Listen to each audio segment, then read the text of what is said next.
श्यामलां मातरं वन्दे योगिनी सुहासिनी भासिनी सुखदां वरदां वन्दे मातरं वन्दे मातरं।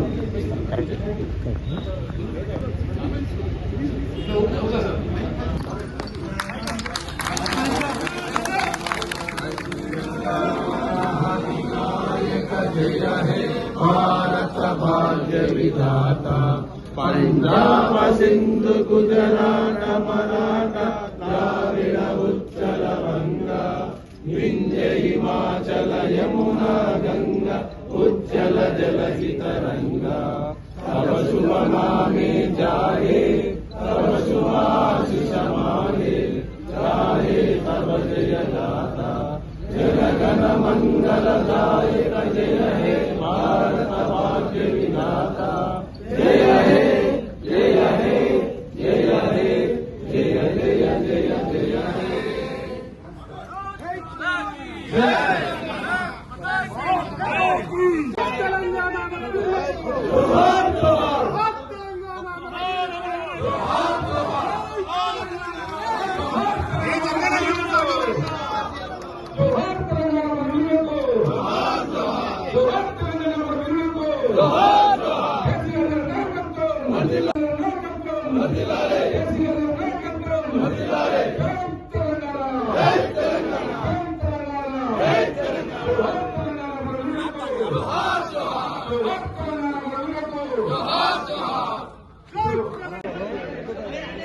ఇప్పుడు మన జాతీయ జెండా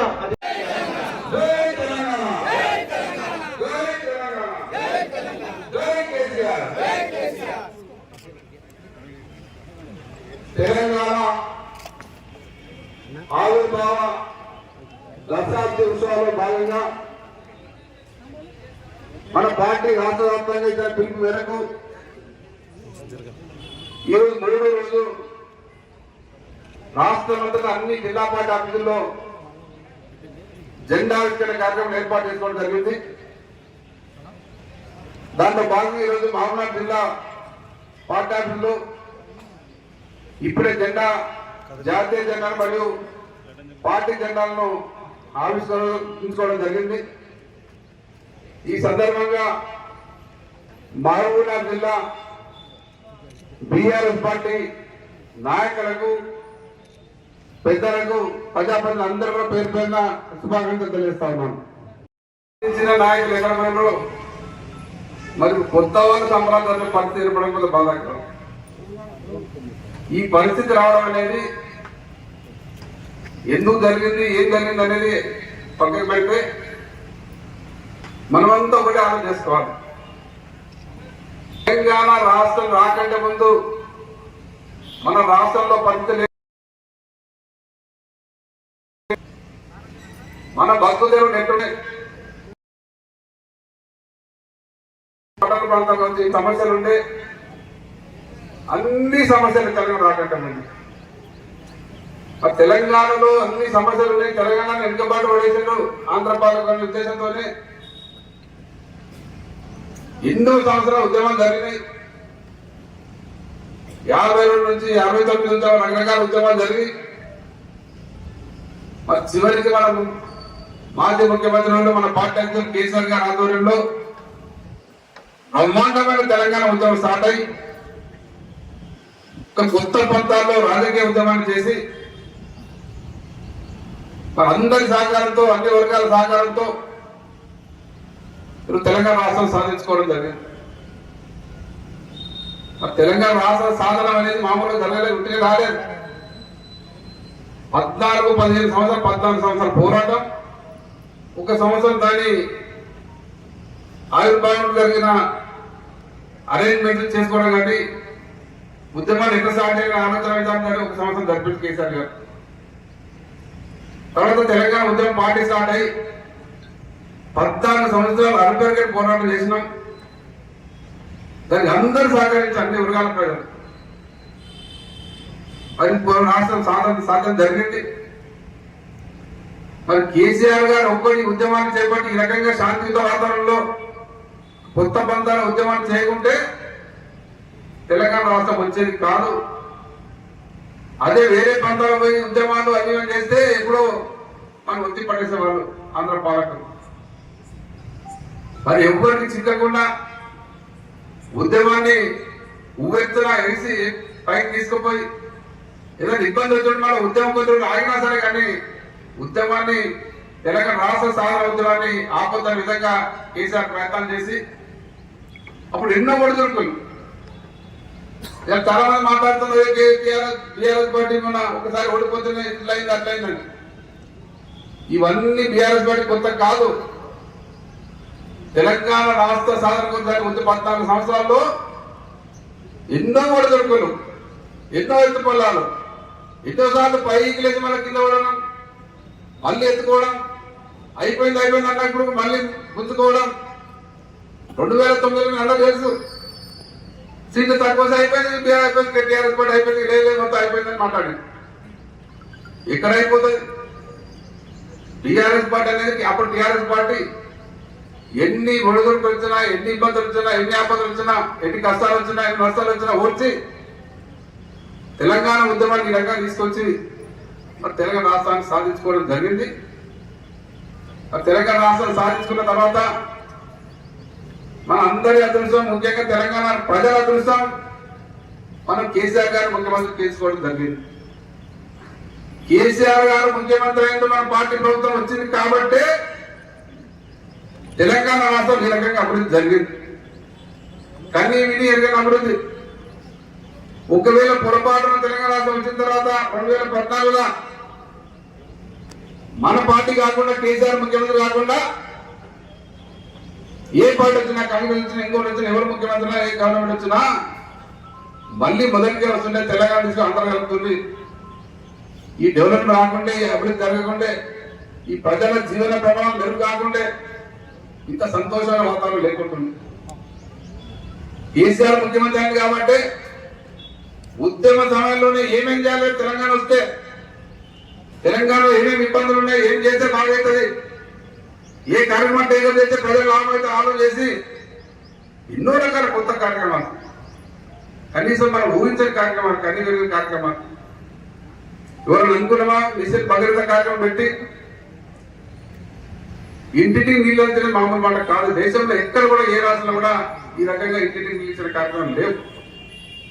అప్పుడు ఎంత ఇబ్బంది ఉంటుండే, 14 10 నెల రోజుల కోసం నీళ్ళు వచ్చిన పరిస్థితి, గ్రామాలకైతే ఎక్కడ చూసినా బిందెలు పట్టుకొని తిరిగే పరిస్థితి, ట్యాంకర్లు తిరగాలి, బిందెలు పట్టుకోవాలి, బోర్లు కొట్టాలి, ఇదే పని పడిపోతుంది. నల్గొండ ప్రాంతంలో పక్కనే కృష్ణానది పెట్టుకొని గత పాలకులు నిర్లక్ష్యంగా ప్రాంత ప్రజలు గురై కనీసం తాగడానికి నీళ్ళు చేయలేదా, రోడ్డు మందరు బొక్కలు బొక్కలు పోయినాయి. అది పక్కన కృష్ణానది ఉంటే నీళ్ళు ఏది సాధన గతంలో. ఇప్పుడు చాలా మాట్లాడుతున్నారు. మిషన్ కాకతీయ అనేది కార్యక్రమం ఎవరన్నా ఊహించిందా? మిషన్ కాకతీయ కార్యక్రమం ద్వారా చెరువులు కుంటలు మరమ్మతు చేయకుండా ముందు వర్షకాలం అయితే లెక్క రాస్తుంది. 10 చెరువులు అయిపోయినాయి, 20 చెరువులు అయిపోయినాయి, 100 చెరువులు అయిపోయినాయి, లెక్క రాస్తుంది. ఆడ చెరువు జరిగిపోయి 20 కుంటలు అయిపోయాయి. మరి మిషన్ కార్యక్రమం తర్వాత ఒక్క కుంటన్నప్పుడు చెరువులు అయిపోయిందా? కుంటలు దగ్గరే చెరువులు దగ్గర బ్రహ్మాండంగా చెరువులు నిండాయి, నీళ్ళు ఉన్నాయి, మంచి బ్రహ్మాండంగా గ్రౌండ్ వాటర్ పెరిగింది, పంటలు అంటే హాయి వచ్చింది. అంటే తెలంగాణ వచ్చిన తర్వాత కేసీఆర్ గారు అద్భుతమైన ఆలోచన విధానంతో రాష్ట్రాన్ని ఒక బంగారు తెలంగాణ దిశగా తీసుకెళ్ళడం జరిగింది. ఈ 10 సంవత్సరాలు నిజంగా బంగారు తెలంగాణ అయ్యింది. ఎక్కడ కూడా ఏ రాష్ట్రం ఇటువంటి కార్యక్రమం జరగలేదు. ఎన్నో అద్భుతాలు, పర్ క్యాపిటల్ ఇన్కమ్ పెరిగింది, ప్రజల జీవన ప్రమాణం పెరిగింది.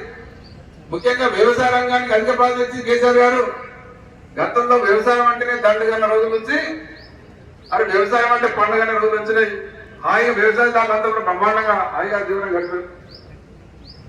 ఎన్ని కార్యక్రమాలు, మంచి టైంలో కరెంట్ ఇస్తుంది, కరెంటు బ్రహ్మాండంగా ఉంటుండే. మన గవర్నమెంట్ లేకంటే ముందు కరెంట్ ఎప్పుడు వస్తుందో తెలియదు, ఎప్పుడు వస్తుందో తెలియదు, ఏమైతుందో తెలియదు. రైతులను లేడు నాడు బోర్ కాడిన మోటార్ వస్తాయి, మోటార్లు గాలిపోతున్నాయి, ట్రాన్స్ఫార్మర్ గాలిపోతున్నాయి. మరి ఇలా మోటార్లు కాలిపోతున్నాయి, ట్రాన్స్ఫర్ కాలిపోయి మంది 24 కరెంట్ మంది ఏ టైం అంటే ఆ టైం పోతున్నాం, మోటార్ పెట్టుకుంటూ వచ్చి అనుకుంటున్నాం. కొంతమంది రైతులు పంట ఒక్కొక్క సంవత్సరానికి 3 పంటలు 4 పంటలు పండించారు. కరెంట్ మంచిగా ఉంది కాబట్టి, కరెంటు మంచిగా ఉండే టైంకు పెట్టుబడి అవుతుంది. రైతులకు చేయితనిచ్చిన ఏకైక గవర్నమెంట్ రాష్ట్రంలో దేశంలో కాదు, ప్రపంచంలో ఎవరు కూడా రైతులకు రైతు బంధు లాంటి స్కీమ్ పెట్టలే, రైతులకు సాగాలని ఇచ్చలే. మన రైతులకు పెట్టుబడి టైంకు టకా టంగ్ అని ఖాతాలో పడుతుంది.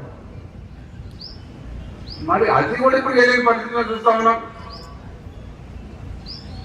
పంట విత్తనాలు వేసే టైంలో ఇచ్చే టైం కానీ పంట కోసే టైం కూడా రాకపోతుంది రైతు బంధు. మన ప్రభుత్వంలో కేసీఆర్ ఏదైతే రైతు బంధు స్టార్ట్ చేసిందో, స్టార్ట్ చేసిన సంవత్సరం నుంచి లాస్ట్ లో ఒక్కసారి కూడా లేదు కాబట్టి 10 సంవత్సరాలు కరెక్ట్ టైం పడేది. కరోనా వచ్చి 2 సంవత్సరాలు ప్రభుత్వానికి ఎంత ఇబ్బంది అయినా, ఆర్థికంగా 1,00,000 కోట్ల రూపాయలు నష్టం జరిగినా రైతు బంధు ఆపలే, రైతు బీమా ఆపలే, పెన్షన్ ఆపలే, కళ్యాణ లక్ష్మి ఆపలే, సహజ ఆపలే. కానీ ఇప్పుడు అన్ని ఆగుతున్నాయి. మరి రైతులకు రైతు బంధు వచ్చింది, పంట పండించుకున్నారు. పంట పండినాక టైం కొనుగోలు కేంద్రాలు ఏర్పాటు చేసి రైతుల పంట కొని ఖాతాలకు డబ్బులు పంపించింది. ఇప్పుడు కొనుగోలు కూడా ఖాతా కావట్లేదు. రైతు ఎవరైనా చనిపోతే గతంలో ఎవరు పట్టుకుంటాడు కాదు, ఏదో మనం పోయి రామకు 10,000 5,000 చేతి పెట్టి రామ ఫోటో దిగి వస్తుంటే, కానీ ఆ కుటుంబాన్ని ఎవరు ఆదుకునేది? ఇలా రైతు బీమా కారణంతో రైతు ఎవరైనా చనిపోతే ఆ కుటుంబానికి 5 లక్షలు వస్తున్నాయి వారం రోజుల్లో. ఆ కుటుంబం ఆర్థిక ఇబ్బంది లేకుండా అంటే భక్తుల పిల్లలు చదివిస్తుంది. ఇటువంటి పథకాలు ఎవరు ఆలోచన చేశారు? అది కూడా బంద్, అది బంద్. రైతు బంధు, రైతు బీమా బంద్, కళ్యాణ బంద్, ఆడబిడ్డ పిల్లలకి కళ్యాణకి ప్రమాణికం లేదు కేసీఆర్ గారు. కళ్యాణకి ఇచ్చింది. ముసలులకు కానీ భర్త చనిపోయిన కానీ 2,000 రూపాయలు పేదెత్తి వాళ్ళు మంచిగా సంతోషంగా చేశారు. అన్ని బాగా చేశారు కాబట్టి కొత్త ఇంకెంత బాగా చేస్తాం అనుకున్నారు మనల్ని. అసలే లేకుండా కదా ఈ స్కీములనే ఎవరు జరగకుండా ఉంటా. కళ్యాణ లక్ష్మి అనేది ఉంటుందా, లేకపోతే పెద్ద 2,000 అనేది అసలు భూమి కూడా ఏమైనా అందని రైతు బంధు ఇవన్నీ స్కీములన్నీ పెట్టి సాధన చేసి అంటే బాగా చేద్దామని పోతే ఇంత బాగా చేద్దాం సార్, ఈసారి ఇంకా బాగా అవుతాం ముందుకు ఏదో వాళ్ళు లేదు. కానీ అందరూ నెల రోజులే ఓటేసినా నెల రోజుల నుంచి మనం మొదలైంది. అయ్యో కొత్త పొరపాటు చేసి కేసీఆర్ ఉండేది కేసీఆర్ పొరపాటు చేసి అందరూ. మళ్ళీ ఎప్పుడు అసెంబ్లీ ఎలక్షన్ వచ్చినా 100% కేసీఆర్కే ఓటేస్తామని ప్రజలు ఆమె చేస్తా ఉన్నారు. సరే మన జరిగిన ఎంపీ ఎలక్షన్ రిజల్ట్ వస్తుంది ఏమవుతుంది అనేది వేరే విషయం. ఎంపీ రకరకాల అంటే ఎలక్షన్ అనేది కేంద్ర ఎలక్షన్ ఒక వాతావరణం ఉంటుంది, రాష్ట్రంలో ఎలక్షన్ ఒక రకంగా ఉంటుంది, పంచాయతీ ఎలక్షన్ ఒక వాతావరణం ఉంటుంది. రకరకాల కారణంతో రకరకాల ప్రజల ఆలోచన విధానంతో రిజల్ట్ వస్తాయి. సరే ఎంపీ ఎలక్షన్ కొంచెం ఎక్కువ జరిగినా మనం చూసినాం స్థానిక ఎలక్షన్ మన కేసీఆర్ కావాలి. నిన్ననే చూసినాం ఏం జరిగింది. అయ్యా ఈ సందర్భంగా నిన్న మన ఎమ్మెల్సీ అభ్యర్థులు స్థానిక సంస్థల అభ్యర్థి గెలవడానికి సహకరించిన ప్రతి ఒక్కరికి ఓటేసిన ఎంపీలకు, జెడ్పీటీసీలకు, ఎంపీటీసీలకు, కౌన్సిల్ అందరికీ మనస్ఫూర్తి ధన్యవాదాలు తెలియజేస్తా ఉన్నాం అందరూ కూడా.